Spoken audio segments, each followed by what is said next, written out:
കോഴിക്കോട് ബീച്ചിൽ നടന്നു വരുന്ന ഡിസബിലിറ്റി ഫെസ്റ്റിൽ വേദനകളുടെ മരം എന്ന ഇൻസ്റ്റലേഷൻ ശ്രദ്ധേയമാവുകയാണ്. ഭിന്നശേഷിക്കാരിയായ തൻ്റെ മകൾ 10 വർഷം കുടിച്ചു തീർത്ത മരുന്നുകുപ്പികൾ കൊണ്ട് കക്കോടി നന്ദി സ്വദേശി യൂസഫാണ് ഈ ഇൻസ്റ്റലേഷൻ തയ്യാറാക്കിയിരിക്കുന്നത്. പ്രതിരോധത്തിൻ്റെയും നിസ്സഹായതയുടെയും പുതിയ ചർച്ചകൾക്ക് വഴിയൊരുക്കുന്നതാണ് വേദനകളുടെ ഈ മരം.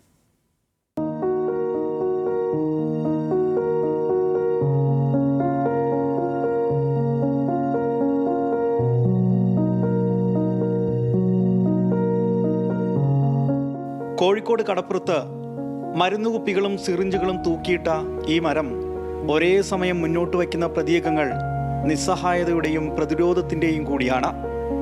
കോഴിക്കോട് ബീച്ചിൽ നടന്നു വരുന്ന കേരള ഡിസേബിലിറ്റി ഫെസ്റ്റ് വേദിയിലാണ് വേദനകൾ നിറഞ്ഞ ഓർമ്മകളെ തൂക്കിയിട്ട് ഒരു പിതാവിൻ്റെ പ്രതിരോധവും പ്രചാരണവും ശ്രദ്ധേയമാകുന്നത്.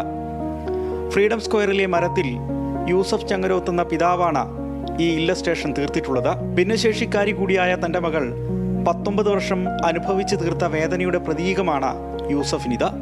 ഒരു പതിറ്റാണ്ടായി മകൾ ക്ഷത ചികിത്സയ്ക്കായി കുടിച്ചു തീർത്ത മരുന്നുകുപ്പികളാണിവ. ഞങ്ങളുടെ മകള് അപസ്മാരത്തിന് കുടിച്ച മരുന്നിൻ്റെ കുപ്പികളാണ്. അവളൊരു ഡിസബിലിറ്റിക്കാരി ആയതോടൊപ്പം തന്നെ ഒരു അപൂർവ രോഗാവസ്ഥ, റെഡ് സിൻഡ്രോം എന്നാണ് ആ അവസ്ഥയുടെ പേര്.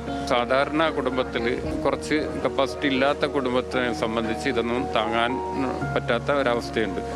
അപ്പോൾ അതുമൊക്കെയാണ് ഈ ഒരു ആർട്ട് വർക്കിലേക്ക് ഈ ബോട്ടിലുകളൊക്കെ കൊണ്ടുവരികയും അത് സമൂഹത്തിന് ഒരു തിരിച്ചറിവ് കുറച്ചുകൂടി ഉണ്ടാകുക, അതേപോലെ ഇത്തരം കുടുംബങ്ങൾക്കൊക്കെ ഒരു പ്രത്യേക പരിഗണന ഉണ്ടാകുക. ഭിന്നശേഷി കുട്ടികളുടെ പരിപാലനവും ചികിത്സയും പലപ്പോഴും രക്ഷിതാക്കൾക്കും പൊതുസമൂഹത്തിനും കടുത്ത വെല്ലുവിളി ഉയർത്തുന്നതുകൂടിയാണ്. ഈ വിഭാഗങ്ങൾക്കുള്ള ജനറിക് മരുന്നുകൾ ഉൾപ്പെടെ കുറഞ്ഞ വിലയ്ക്ക് സാർവത്രികമായി ലഭിക്കേണ്ടതുണ്ട്. അല്ലാത്തപക്ഷം ഹതാശരായ ഈ കുടുംബങ്ങൾ ഇത്തരം മക്കളുടെ പരിപാലനത്തിൽ വലിയ പ്രതിസന്ധിയിൽ പെട്ടുപോകും. ഈ മനുഷ്യരെ, ഈ കുട്ടികളെ എത്രത്തോളം കരുതലോടെയാണ് നാം പുലർത്തി വരുന്നത് എന്നതിൻ്റെ ദൃഷ്ടാന്തങ്ങളാണ് ഈ കാഴ്ചകൾ.